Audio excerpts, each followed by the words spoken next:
Hello बच्चों, the question is natural killer cells provide.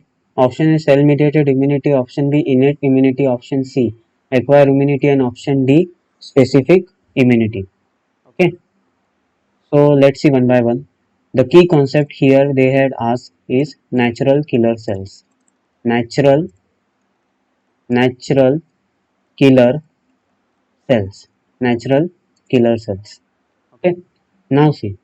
सबसे पहले हम देखते हैं कि इम्यूनिटी का मतलब क्या होता है.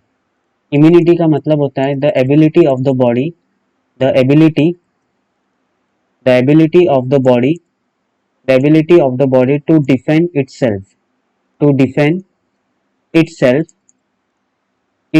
against the disease causing organism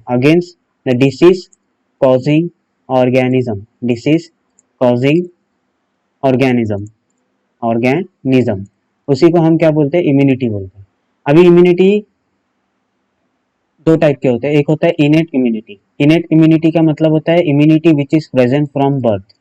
Immunity which is present from birth is called as innate immunity and it is non-specific to the antigen. Okay, तो इसी को हम क्या बोलते हैं, इनेट इम्यूनिटी बोलते हैं. अभी इनेट इम्यूनिटी में ना चार बैरियर होते हैं. यहाँ पे लिख देता हूँ. एक होता है फिजिकल बैरियर, एक होता है फिजियोलॉजिकल बैरियर,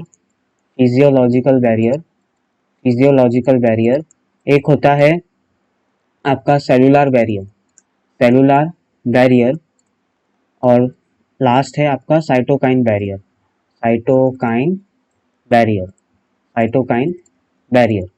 ओके, तो इसमें से जो फिजिकल बैरियर है ना, नॉर्मली ये स्किन एंड म्यूकस फॉर्म करते हैं. Then physiological barrier normally lysozyme और जो एसिड प्रेजेंट होता है, लाइसोजाइम सलाइवा और टीयर्स में, और एसिड जो स्टमक में, वो फिजियोलॉजिकल बैरियर फॉर्म करते हैं. लेकिन जो सेलुलर बैरियर होते हैं ये नॉर्मली कौन फॉर्म करते हैं, आपके फैगोसाइटिक सेल. कौन कौन से फैगोसाइटिक सेल मैं पूछूं तो macrophage, natural killer sales and आपके न्यूट्रोफिल्स. ये नॉर्मली क्या है, फैगोसाइटिक सेल्स है जो फैगोसाइटोसिस से एलिमिनेट करते हैं पैथोजेंस को. तो ये सेलुलर बैरियर वो फॉर्म करते हैं. और ये साइटोकाइन बैरियर कौन फॉर्म करता है, आपका इंटरफेरॉन, जो वायरस इन्फेक्टेड सेल रिलीज करते हैं. केमिकल होता है इंटरफेरॉन, जो वायरस इन्फेक्टेड सेल से रिलीज होता है. जो अदर सेल्स होते हैं उन्हें वायरल रेजिस्टेंस बना देते हैं. क्या बना देते हैं, वायरल रेजिस्टेंस. ठीक है, फाइन. तो यहाँ पे हमें क्वेश्चन में यही पूछा है कि नेचुरल किलर सेल कौन सा इम्यूनिटी प्रोवाइड करता है. तो कौन सा बैरियर फॉर्म कर रहा है, सेलुलर बैरियर फॉर्म कर रहा है. कौन से इम्यूनिटी में, इनेट इम्यूनिटी में ना, जो प्रेजेंट है from birth and they are non specific to the antigen. Option B आपका क्या है यहाँ पे राइट आंसर है. ठीक है.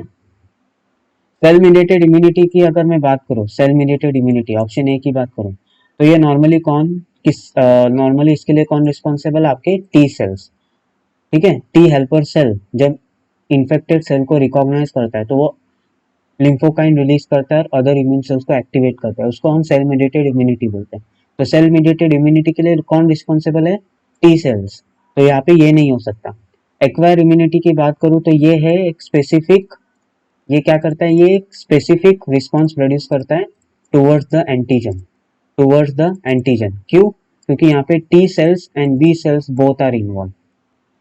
ठीक है, तो टी सेल्स और बी सेल्स, या सेल मीडिएटेड इम्यूनिटी बोलो या ह्यूमोरल मीडिएटेड इम्यूनिटी बोलो, इनके वाया एक्वायर इम्यूनिटी क्या करता है, रिस्पॉन्स कॉज करता है अगेंस्ट द एंटीजन. तो ये भी नहीं हो सकता.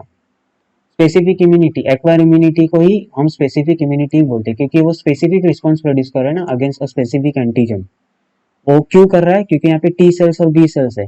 टी सेल्स अदर सेल्स को एक्टिवेट करता है. ठीक है, वो डिपेंड करता है कि कौन से टाइप का पैथोजन है. और बी सेल्स आपको अगर वो एक्टिवेट कर रहा है तो यहाँ पे एंटीबॉडीज फॉर्म होती है. और आपको पता है कि antibodies are specific to the antigens. ठीक है, तो एक्वायर इम्यूनिटी को ही हम स्पेसिफिक इम्यूनिटी भी बोलते हैं. और हमें पूछा क्या है कि नेचुरल किलर सेल्स कौन सा इम्यूनिटी प्रोवाइड करता है. तो option B, that is innate immunity, is your right answer. Okay, so I hope you will understood this concept. Thank you and best of luck.